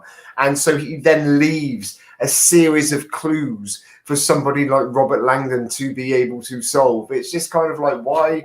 Maybe he didn't really hate people. He was a bit grumpy, so he gave himself a get out clause. Yeah.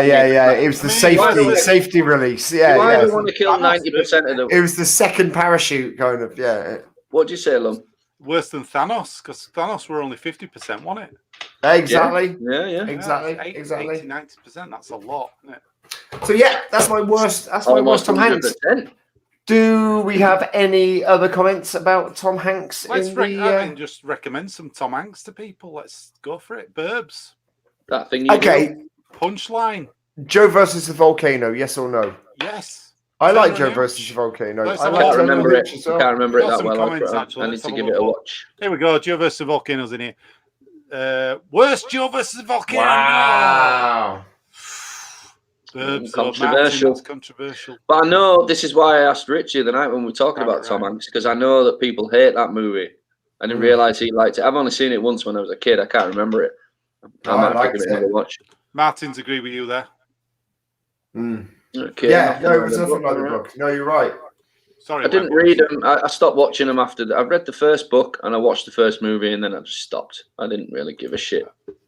Anyone seen Greyhound? No, that's the. That's the one. No. Apple Plus only, wasn't it? Yeah. I've got Apple Plus. I got it free with my phone. Oh. There you are. You can watch it and feedback to us. I'll give you a shout if I watch it. Yeah, cool. I haven't seen Sully either. I've seen Captain Phillips, which I quite enjoyed. That was a good one. The one with the Somali pirates attacking him. That was pretty cool, man. You felt the threat, man. It was cool. Yeah. Instead of it just being like somebody like Bruce Willis, that happened to him on a boat. He just kills everybody. It's not like that. This guy just basically gets taken captive and has to do what the bad guys tell him for most of the movie. I thought it was pretty intense. The what else? Philadelphia, obviously. Dragnet. Yeah. Do you want to see a classic buddy cop movie with Dan Aykroyd and Tom Hanks? Dragnet would be right up your street. Toy Stories. Yeah, of course. Yeah. He's done all sorts, hasn't he? Yeah, he's done some good stuff. Shawshank Well, I Redemption. think we can all agree on it. Sorry, was it not Shawshank? The other one, Green Mile. Green Mile. Yeah, Green Mile. The thing we can all agree on is that Tom Hanks is a really lovely human being, and B is being fucking allegedly. Great films. We don't know that. Oh, come on, you can't. Nah, he's a lovely man. He's a lovely man. All his negativity came out in that kid he had. That's it. Yeah, that was the blip in the Matrix. That was it. That was around about a time. Yeah, whatever his worst film was. That's what happened to him afterwards. Surely, what does that kid do? Does he just sit? He's a musician. Did you not hear? That was his track. It's on. Was it? Oh. Yeah, on SoundCloud now. Pardon me, I thought it was just make it go up. Yeah. Right. Yeah, he wants to go higher. He's going to be the next Shaggy. I don't mean from Scooby-Doo. I mean like Mr. Loverman. I was going to say yoiks. Okay then. Well, gentlemen, we decided this week we were going to have a retrospective look back at the Back to the Future trilogy. Boom.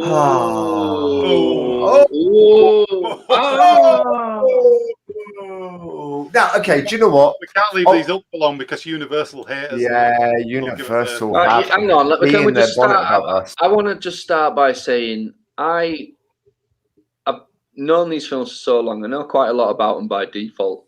The other day, while Rich was up, we decided to put a video on YouTube, which was this guy who does everything bad about a certain film. Yeah. Now, it proved that you can rip any film you love to bits and never see it in the same way again. However, most of it was pretty inconsequential. Some of the things you didn't like about it. And really pernickety. Some of it was bullshit as well. It was really fucking funny though. I mean, there were some bits were like, well, why does this happen? You know, and there's no explanation. It just happens.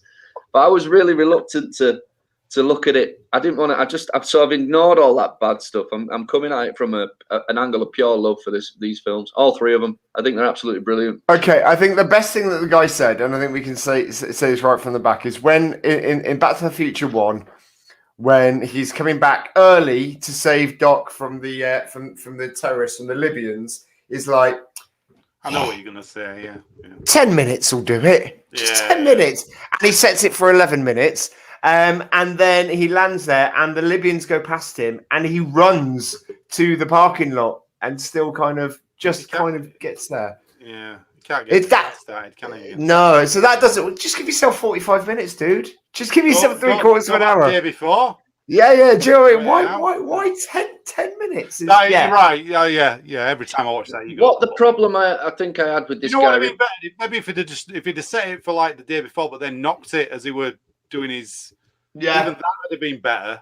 Yeah. I mean, by that time, you're getting to the end of the film. It's got to, you got to get on with it, haven't you? But still, it's always been. You're right. It's always been that thing where you go. And it's a tiny flaw, man. He doesn't even say it later on in the movie. In one of the movies, Back to the Future 2, I think he says, "What am I talking about? We've got all the time we want. I've got a fucking time machine here." Time machine. No, all the time they want in the film. In the film. Which one? This is in the film. In one.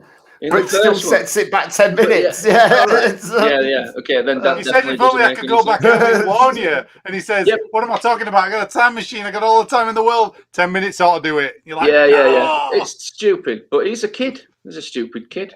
Yeah. You know what I mean? Yeah. But that's an amazing. What's they call Mr. Strickland's right, isn't he? In essence, Mr. Strickland is right. This kid is a fucking slacker. Hang on. What about if he'd have knocked himself unconscious when he went back?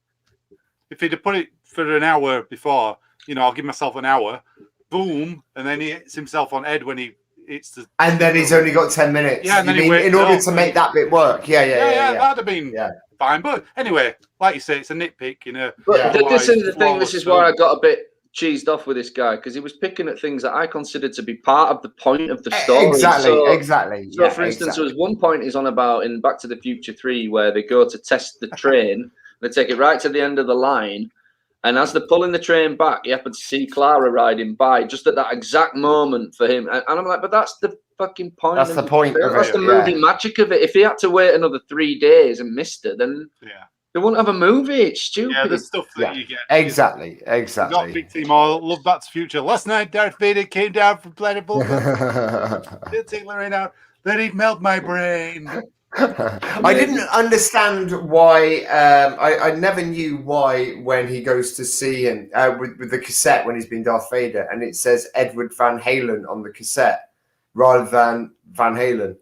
I had no idea why, and it's because Van Halen, the band, didn't want their music to be part of the film, but Edward Van Halen agreed to do a solo. Agreed to do the solo for it. And he recorded music. Yeah, said, just use my name, fuck it, and they did. Yeah, but the band wouldn't let him use it. What else did this guy say on the video then? What else were they picking fault with? Oh, this was no, something else we watched was an extended version of this scene. Actually, remember, Rich?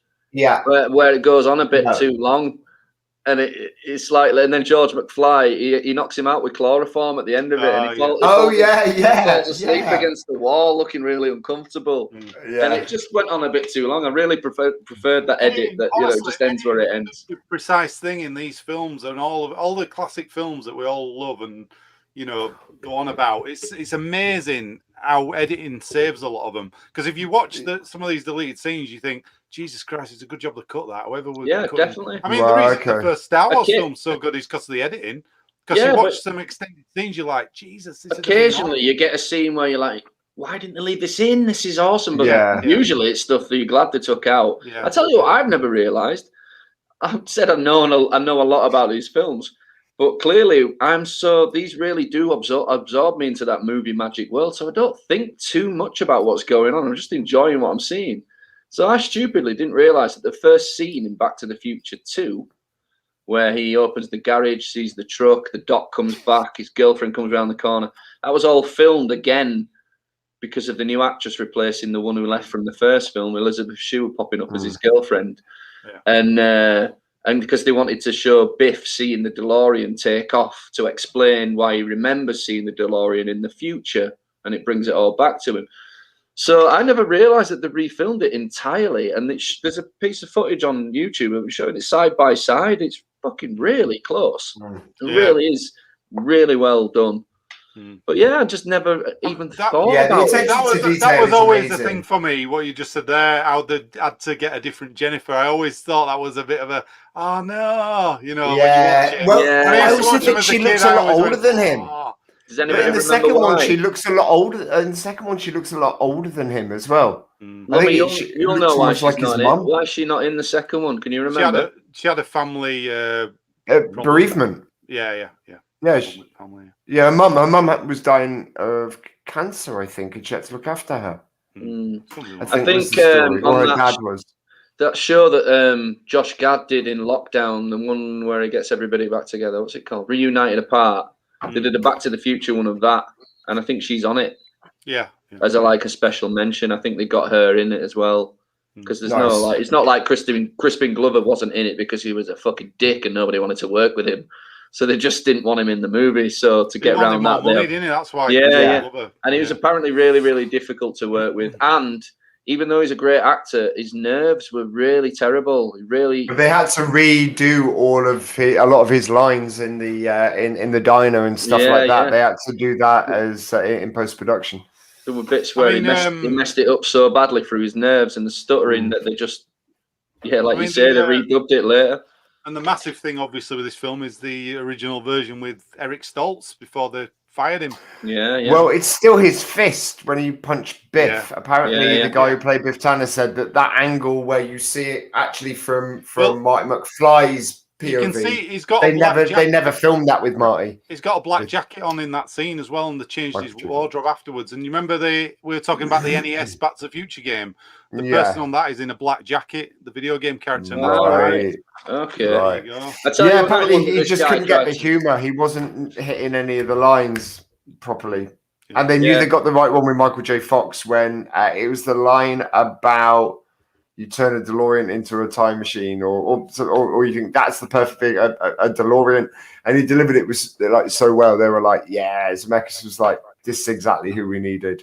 I can't imagine it with anyone else, really. So a massive thing to film a load of 5 weeks of footage and then or whatever it was, and then expensive. Change the lead actor. Yeah. I mean, wow. Well, and especially since though that so I think they were filming. He was filming Family Ties from 9 a.m. till 6 p.m. And then he was being driven to the studio and filming from 8 p.m. until 2 a.m. on Back to the Future, and then sleeping in a car going back to the set of, and he did it for months. That's why his performance seems a bit dazed, and it works so well. Yeah, it works brilliantly. He just looks confused. Had no sleep. He had no sleep for like 3 months or something ridiculous.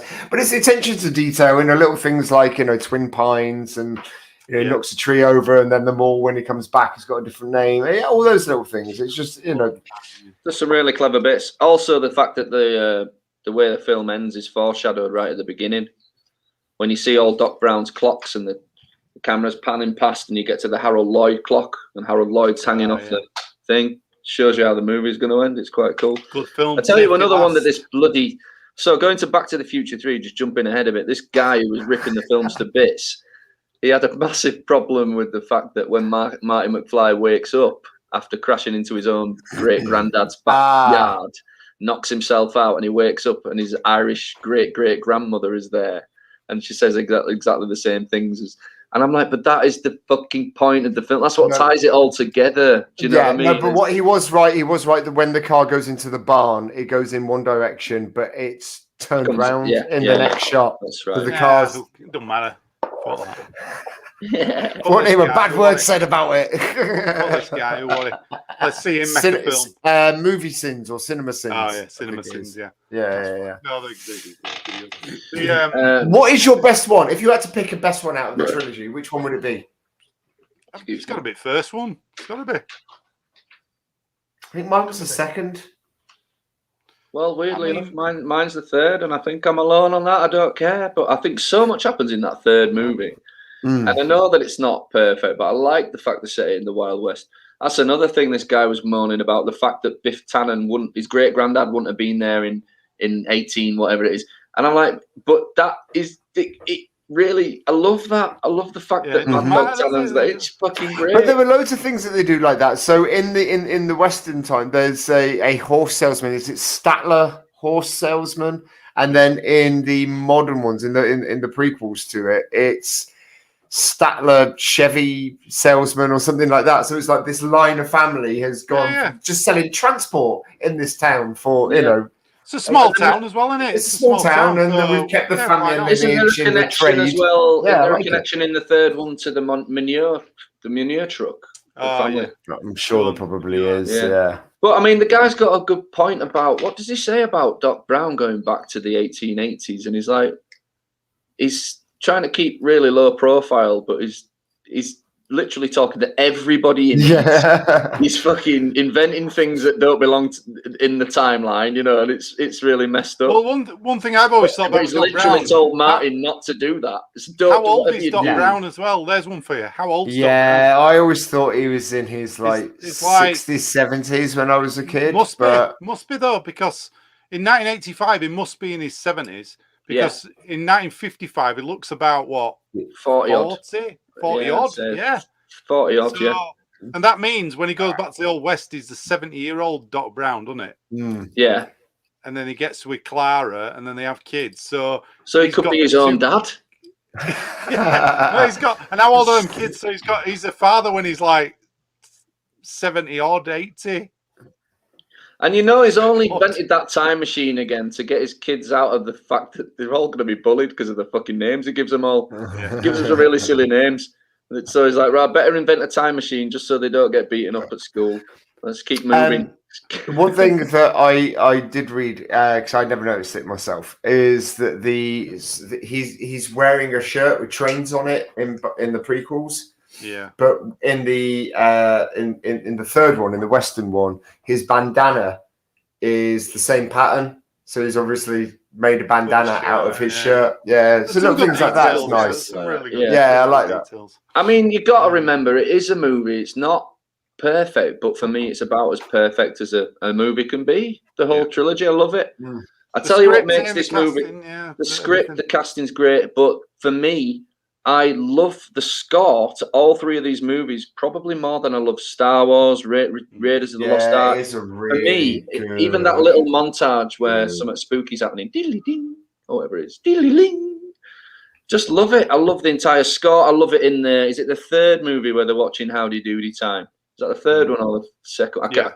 Yeah. And it slowly opens up and it pans outside and it's the lovely score playing underneath it. Is panning outside Doc Brown's house, and you go inside the house and the socks are hung up on the fire and the television's on, and he wakes up and it's Great Scott, it's Howdy Doody time and all that. Yeah. I just love it. I think the score is absolutely beautiful. I think I've only seen the third film maybe 2 or 3 times actually. But the first time I watched it, I watched it on Laserdisc. Ooh.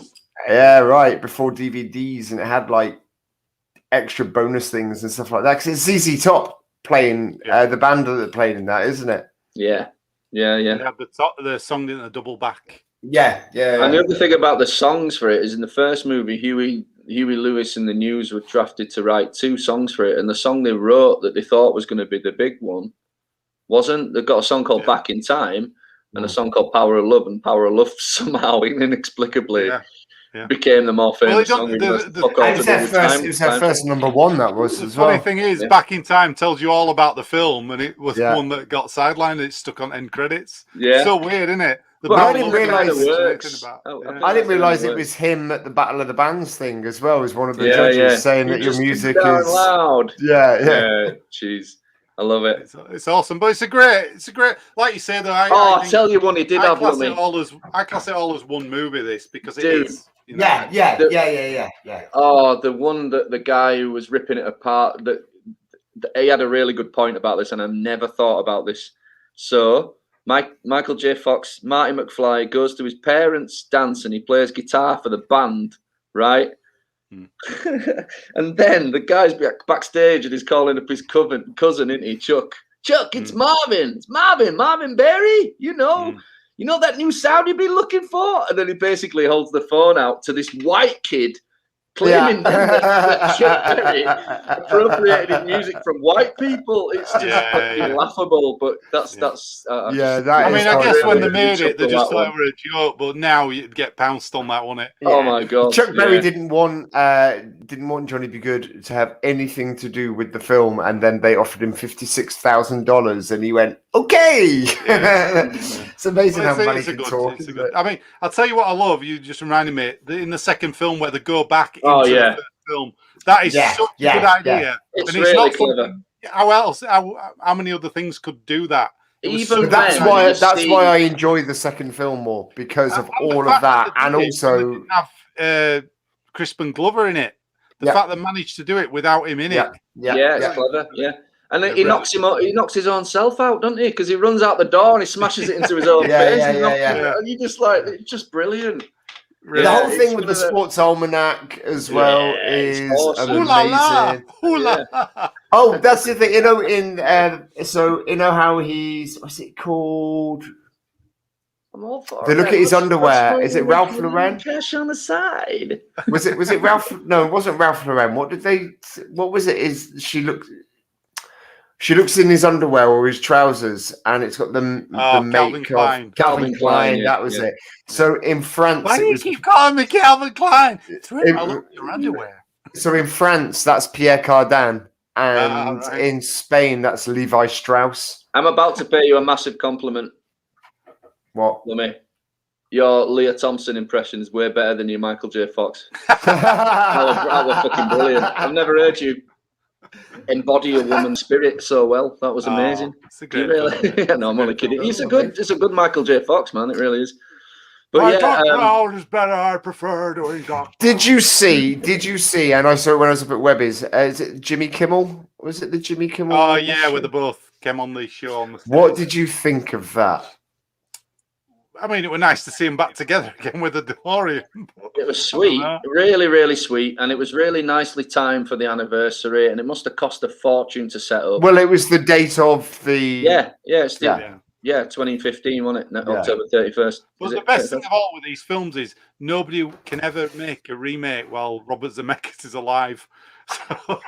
Well, you know, the other thing is when you watch that footage of Michael J. Fox and Christopher Lloyd reunited, and they're so old, and Michael J. Fox is fully, but you know why you're not getting you Back to the Future 4. It just can't happen, and it won't work with anybody else.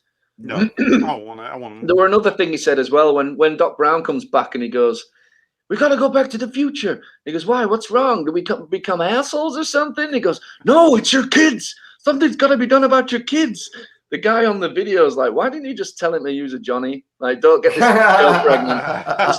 Just don't, you know, you can sleep with her, but don't get her pregnant. It's going to work out badly." Because instead of going to the future and rearranging all the future, but yeah, I mean, it really did have a go at picking it apart. Still, it didn't work. I still love it. Can't pick it apart. Which Biff was your sort of most fearsome foe?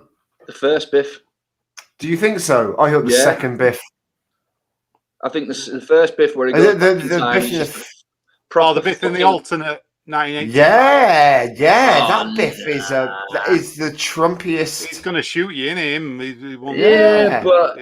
Becomes his stepdad. That's one of my. I used to love that bit as a kid when he jumps off the building and he comes up on the car and smacks him in the face with I love that. And then it goes into the third act, doesn't it? He swings the car around and goes off. You're like, yes. What I do find weird, I think the first Biff for me, the reason he's so scary is he's at high school, but he's clearly like 48 years old. Why is he fucking older than every other kid in the school by a mile?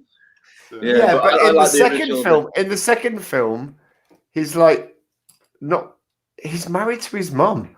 It's just it's his stepdad. I mean, it's I know what you're saying. It's a really, and also they capture for me. Well, I remember thinking when I was watching that film, it captures like a feel of 1989 Gotham City about it. We've got that a real comment here. Are you ready for this? Sorry, go on. Go on. What do you think about this? I do. Actually, wow, I think that's a great. There was a video, wasn't there? Wow. They did a deep fake of him as Martin McFly with Robert. Yeah, he's got that. That is a really good shout, Dan. Yeah, that's a great shout. Yeah, because I was just thinking a moment ago, if they did remake it or if they did a reboot of it, would I watch it? And I'm like, nah, I wouldn't. But actually, if they got Tom Holland in as Martin McFly, I'd be well interested in seeing that. I'm always in the mind that they can remake or redo any of this stuff. I'm not one of these people who go, you've ruined the original by remake. I'm like, make as many remakes of stuff as you want, as long as you don't touch the originals. I'm not bothered. Yeah, those originals still exist. They don't take anything away from that. No, you've got the ones that were made for you. Yeah, exactly. Yeah. So and believe it or not, we've said so many times that there's so many things that are unmakeable. This could never be done. And now we're watching them. They're there. So maybe it could be. But I just don't think it needs it. I don't think it's... I don't think they should try and make a Back to the Future 4 with them in, obviously. But, no. but a reboot, do it. It's one of them things. It's like do it. Doesn't matter. I'd be interested. Sometimes when that happens, when Joe comes in to give you a kiss, sometimes there's a little bit where I want her to regurgitate food and you to be like you're eating like a big bird and baby bird. A baby bird. Yeah, I think it'd be nice to see that, like in Ace Ventura. In all seriousness, though, if they made a modern Back to the Future and they went 30 years into the future, I don't think that's a future any of us are ready to see. I can't see it being as fucking blinkered as the flying cars and Jaws 28 or whatever it is. No. Do you know what I mean? It's going to be a dark future. Okay. And if you went back 30 years, you'd only going to 1991, and that's just happened. I remember it.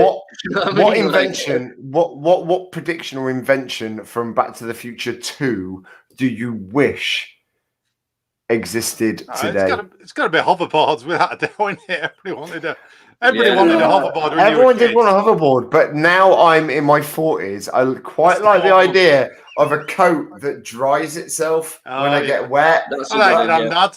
Oh. Yeah, I know. As I said, now in my 40s, there is too many damp walks. Too many damp walks with Dexter. That's what it is. Well, now I'm feeling the benefit. The dog lead that walks itself. That's what it is. Yeah.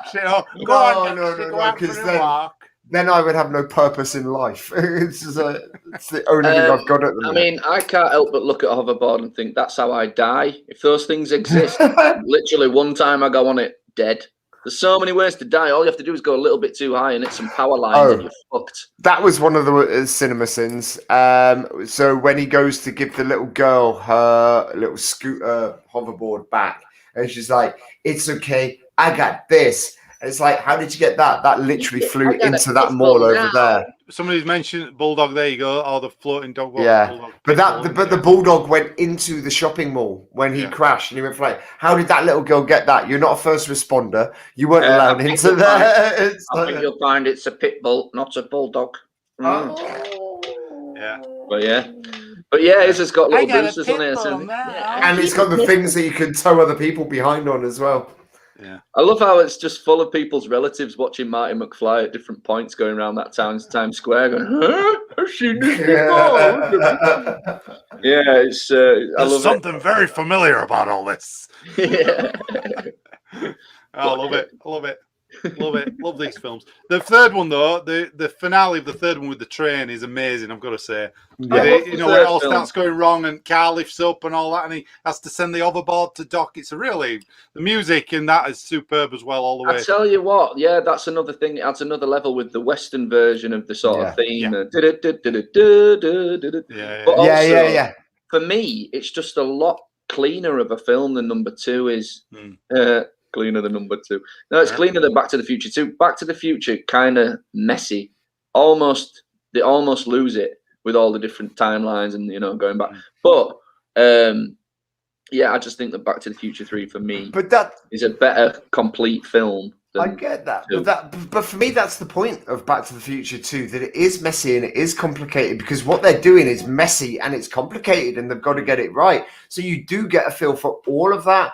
Yeah, and just how different that alternate sort of 1985 is as well. It's just. Do you know what? I guess for me, it's one of those rare trilogies that each film is pretty much equally good, equally as good as the other. Yeah. And you can't really like one without liking the other because it's because they're so intrinsically linked. Me and Gittins sat down the other day and tried to work out how much time Marty McFly actually spent going back in time, and we worked out it's about 3 weeks that he spends going backwards and forwards. I think it was 20. It was 19 days. I think it was. Yeah. If you add it all up, so how long he spends in 1955 when he first goes back, and then how much time he spends back in 1985 when he goes back and realizes he's got to go to the future, and then how much time he's in the future for. And and when you add it all up, it comes to about 3 weeks. Now that's got to mess a guy up. And the reason it made me think is it was one bit where the guy who was ripping it apart was like, "Yeah, he keeps using the same lingo, and it's lingo from a particular time. This is heavy and all that other shit they keep saying." And I'm like, "But he's only been there 3 weeks, so his lingo would have changed. It's only 3 weeks. You know what I mean? If you start saying something like 'dude' all of a sudden, it's going to take you more than 3 weeks to stop saying it. Or change your lingo." But that's why it popped to me. It spanned something like 90 years. I think it spanned 90 years, but he was actually away for 3 weeks. It can't be 90 years. hang on, 2015 to 1885. That's 130 years, right? In it? Am I wrong? 100 and you're right. It might have been 130 years then. Yeah. Yeah. Something like that. But yeah, I mean, they're just beautiful movies. Everything ties together so well. You really care about the characters. The music, it's always this music. It's just beautiful. I love the little accidents. I love him when he's showing the demonstration of how he's going to get the lightning bolt to strike the DeLorean, and his whole fucking stuff sets on fire. And it's like, oh! It's just, and he says, what does he say? He said, "Oh, this model is not to scale." What was he saying? I didn't have time to paint. Apologies for the crude appearance. Yeah, apologies for the crude appearance of this model. I didn't have time to paint it. It's really good. I mean, their chemistry makes the films as well. Oh man, yeah, totally. Even the bit where he's explaining to him, he's got to prove to him how he knows him, or how he's related, and he's like, "You told me that you fell off the toilet and you hit your head and you came up with the idea for the flux capacitor." And then he opens the door and he lets him in. Like, it's just fucking brilliant. And the whole thing with the mind control thing on his head when he first meets him in 1955. It's like, what can't remember what he says. Don't tell me. That's it. There you go. Genius. With me. Watch. I think so. In fact, when I move into my new place, that's what I want to do. I wonder if anybody's ever edited them together. Super cut. That'd be great, wouldn't it? Yeah. I thought about doing that with Mandalorian. Shooting it all together as one big movie. You could do. Yeah, man. That's what I might do next weekend. Actually, when we got the week off, is set my projector and watch these as as one long movie. Do you know anybody who's been in the musical, Rich? I don't know if he's been in it, but I know somebody who saw it. Dan saw it. Dan saw it. Our kid went to see it in Manchester, I think. He said it was amazing. Brilliant. Really, a lot of fun. I know the producer of it, but I don't know anyone who's actually in it. Yeah, that sounds like one of those things that could go either way. Sometimes like Spider-Man the musical, which flopped, and but then you've got Groundhog Day the musical, which was amazing. So but didn't really go anywhere, and it's such a shame. I'll tell you what else needs mentioning about this film is the amazing set of supporting actors. Supporting actors. Mr. Strickland, George McFly. George McFly. You got the teachers. Just an amazing little cast. Even the May Goldie Wilson. Yeah, Biff Stang. Great. That's brilliant. I love that. About that. You watch me, Mr. Carruthers. I will. We'll be mayor someday, and I'll clean up this town. Great. You can start by sweeping the floor. It's genius. Yeah, so I love it. Again, you just proved it. There's so many quotable lines in this, and it's because it's of its age, but there's so many good quotes in these films, and it's amazing. It's funny because Back to the Future, the first one came out around about the same time as Teen Wolf. Sorry. No, go for it. Here we go. I'll move it right. This bit though, only bit that puts me off in the third with Doc's kids and one of them points to somebody he shouldn't. Have you seen this? No, I haven't. Right, one of the kids points to his tackle basically, and they're saying he wanted to go for a pee, and he's trying to communicate that he needs to go for a pee in it, and he's pointing to his dinky. That's hilarious. And that's hilarious. You think, why did they use that take? They obviously didn't notice. Yeah, I mean. That's brilliant. I had no idea. That's hilarious. Kind of goes like this. He goes off the edge of the train. Like that. Kind of. Oh man, that's really funny. But once you know, you can't help but you go. I'm gonna have to. Yeah, no. Thanks for telling us that. Cause I'm gonna have to. I'm gonna be really Teen looking out Wolf, for you that were just next week. mentioning. You know about Teen Wolf with the end, don't you? With the guy with his pants down. Yeah, I've seen that. Yeah. No, you never seen that. Have a look at it again. In Teen Wolf, in the crowd, when the basketball match ends, some guy in the crowd just gets his cock out. He's doing his trousers up. He's doing his trousers up. This guy. Yeah, it just looks like with his touch. I mean, it's been so long since I've seen Teen Wolf, but that's. I'm afraid that won't hold up at all. Do you not think? But but there's lots of films that you don't think hold up that I do, like Yeah, I'm not saying don't watch it because I think it's going to be dodgy. You go for it, buddy. And what about? Let's talk about the animated series a minute. Then, have you two? Now, I never saw it. It was okay, but it wasn't a classic, really. But Christopher Lloyd was in it as Doc Brown, live action. Yes, but experiments at the. But he didn't do the animated. No, bizarrely, he didn't do the voice. But he did do. I think he played in like 3 different cereal adverts. He played Doc Brown for like European brands of cereal, and the Disney ride. And the Disney ride, yeah. So that's got to be and there's something else as well that he did. Have you ever been on the ride? A safety announcement. There was a safety announcement. I haven't fucking been to Disney. Why are you bringing We've never been. We had this last week. We talked about this last week. We had a whole chat about going to Disney World. With the travel. Universal Studios, not Disney World. But we talked about that as well. I've been to either, have I? They're right next door to each other. In a different country I've never been to. I didn't remember. Why'd you have to make me feel bad every week? Once all this geek cash comes in, we'll all go. Told you that. I promised you. All right. Yes. We'll have our own ride. We'll have the It's All Geek to Me ride at Universal Studios. Universal. It's Universal. Dude, they're not going to let us in. The ride will be 2 hours long. We're not allowed in. Our faces are on the thing. Universal. Most wanted list. We'll have a deal with Universal by then. They'll let us play our Uncle Buck episode finally instead of putting a strike on the channel. Universal hate John Candy. Can I just say that? Yeah. They hate him.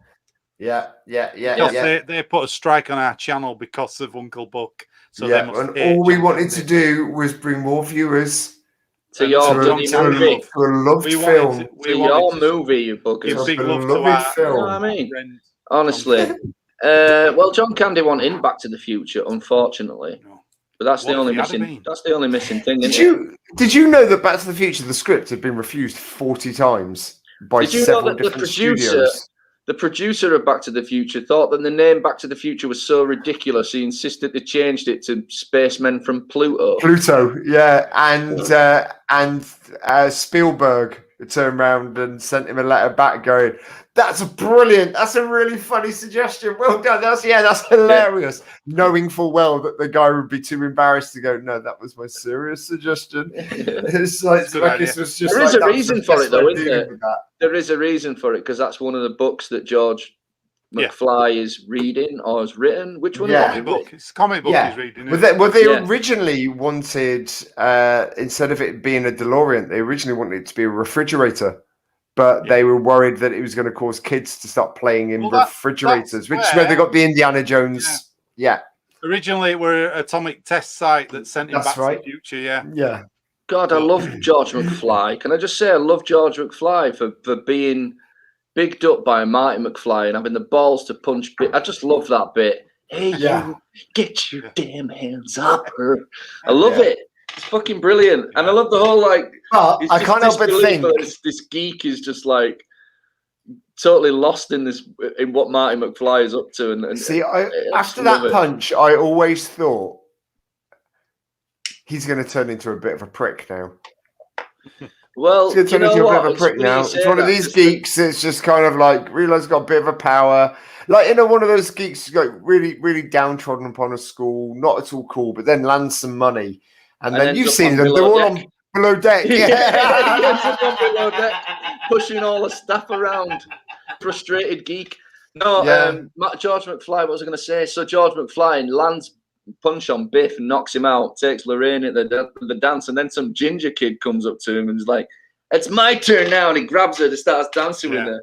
And he pushes it. It's just like, nobody's told this kid that George McFly just knocked out the hardest kid in the school. Don't go try and steal his bird. It's not the same George. You just knocked Biff out in your ear. Poor ginger kid. You should probably never live that shit down. It's the alternate reality where then George McFly pulls out a knife and slits the ginger kid's throat. It's just really... So anything else you want to say about the Back to the Future trilogy, gentlemen? They're just amazing. I wish I had enough time in my life to watch them all again. Right now, I'm going to watch them back to back next weekend. I mean, that's what I'm going to do. We can recommend some books. Go on then, Lummy. What have you got? We've got Some further reading for Back to the Future. We've got this little doozy. That one came out when the third film came out, I think, and it covers the trilogy. You got storyboards in there. You've got set photos. You've got all that. We've got the Back to the Future Ultimate Visual Guide. Got that. That's been updated. I ain't got the updated one, so I don't know. How could it have been updated? What's it been up? There's been nothing happened since that came out. How could it be updated? Stuff in it, and you get loads of props and things in here. You get little postcards and things, and there you go. Here's one for you. Can't get it out of the book. Can't get it out. Not ruin it. Wait a minute. Look, it's the postcard with them all. Ah, the picture. Oh, is it a hologram? When you move it, do they disappear? That's cool. That is cool. Right, okay. That is cool. Something like that. So there's that one. Then you've got. What else have I got? I've got the Back to the Future annual. If you want a bit of light reading, Well, surely you should have more than one as an annual. Yes, it's come out yearly. 1 year. What? That's just a book then. It's not an annual, is it? It's annual. You got your DeLorean Have you got a copy of the Sports Almanac? No. They released it. They released it. They did. They released limited editions. It does. It's there. It's there. It's going to put it over here. I've got the novels. Oh, I've got the novels. The first one, that's great. Check that out by a guy called George Gipe. There you go. Yeah, George Gipe. But a different writer wrote number 2 and number 3. And the shit. Are they shit? No, they've got extra scenes in though. Extra scenes. Number 2. There you go. I always like that picture on number 2 because that car. Yeah, that's great. They used it on the video game as well. Back to Future 3 there. Craig Shaw Gardner wrote them too. So check them out as well. I think that's it. That's the future. I don't think I've got any more. Are you sure, Lummy? Are you sure? I'm sure you've probably got something else up there. You've got a DeLorean. Back to the Future or Underpants. I was going to say you've got DeLoreans between you, haven't you? Yeah, we've got a couple of DeLoreans because we're really cool. Yeah. Well, now you got your own gaff. You'll have to get a shelf and put loads of geek shit on it. Well, that's the idea. I've been sort of shopping. I've been shopping for some stuff for my new little office/studio to be filming. Cool. In. So yeah, watch this space. Well, is there anything, gents, that you want to? Because we're going to be away for a couple of weeks now. Is there anything? I've got a plug. Go on then. What are you going to plug? I'm going to be on a lovely little show on Monday night called Prequel, Sequel, Requel. I've heard of that show. I've heard it. It's brilliant. The idea is to take a film that you love and ruin it. So this week's movie was my choice, and I got to choose my own movie, and I chose one of my favourite movies. I've chosen The Big Lebowski, and I've actually done some work. I've heard the sequel. I ran it by Gittins last night. It's excellent. I think I could actually see him making it. I really could. The more I read it, I'm like, why don't we make this? I know I've invented it, but they could make it. That's good. Yeah. So they haven't done the prequel or the requel yet, but So prequel. So that's 8:00 Monday night. Big Lebowski. Prequel, sequel, requel. Prequel, sequel. Which way round is it? Prequel, sequel, requel. Prequel, requel, sequel. Watch this space because Mr. Gittins will be on in a few weeks, I believe. If they're gonna, we'll sort some out in a few weeks when I get my internet and I'm up and running in my new gaff. We've still got. I think it's been like 6 months since I did the last one, so it's like semi-annually. We did a special together, didn't we? The four of us did one together. Did you do regular geek? I've got my book here. I did The Burbs was the first one I did, so topical because it was Tom Hanks. Did me and you do that one together? No, the one we did together was something like that. I can't remember. Nath did The Burbs. No, I did The Burbs as well. I've got it here. Oh, you did? You didn't do The Burbs. You did. Got it here. Nath did it. The Burbs. What was the one you did? Nath did The Burbs, and he actually he won. I won. Weird. So what did you do? No, you did it before. Did you do it before me? I did. Or Webby did it. I'll find them all. Put them all in my book. Oh, this is confusing. What the fuck did you do, Gittins? It was your choice. It wasn't my choice. I've never got an opportunity to choose. It's always been chosen for me. Oh, it's and the ones that to choose. I know, but I've always been slotted in as a replacement. And the one time I did choose one, Stand By Me, Lummy then used it on a different episode. And I was what would you choose if it were your Stand By Me? Back to the Future. Back to the Future, yeah. I can't find yours. That's all right. We all deleted it from our memory. Come on. We've got to know now. We can't end a show like this. I kind of figured like this. We're wasting everyone else's time. Just having. This is like a post-show kind of thing. Dude, what you did was the thing where you made your. When I made fun of Lummy. About Lummy. Yeah. Yeah, and that was the show that you did. Yeah, that was the show too. You did. That was a Christmas show. That was the Christmas one that we did, and that was Love Actually, because that was Lumb Actually, wasn't it? Literally got it there, Love Actually. Yeah. Yeah. So, and the first one that I did, I can't remember. Wow. Actually, I think I chose Love Actually, didn't I? We had a selection of Christmas films, and I chose Love Actually because I was thinking about Elf. I've got it. Literally week before Nate's Hocus Pocus. Oh God, yes. The Pocus Halloween, Potus, didn't Halloween I? show. Halloween, that was it. I knew there was something special. So this week, go on. Nat won. We did won that one, yeah, but you won a round. You won a round. Did I? So this week we have prequel, sequel, requel at 8:00 on Monday night. So that is going to be The Big Lebowski with Lummy and Webby and Eddie and Nat. We are going to be taking a short break, a hiatus. Oh, cheers, Big T. We're going to miss you too. Thanks, man. I'm absolutely crapping my pants. I haven't started packing yet, and we moved on. He's got to go live with the girl. I've got to live with a girl as well. That's going to be weird. No, she's awesome. She's brilliant. It's going to be great. She's an amazing human being. But thank you, Martin. Thank you, Dan. Thank you, Big T. Thank you for everybody that has been commenting in on the show this week. We will be back on Tuesday, May the 26th, where I'm going to be back in Leeds, and Webby and I are going to be in the same venue to record this show. I mean, if we get you over, Lummy, that would be brilliant, and we could just do all three of us together. But I just realised that must be, and I know you're all going to be looking forward to this, the 26th.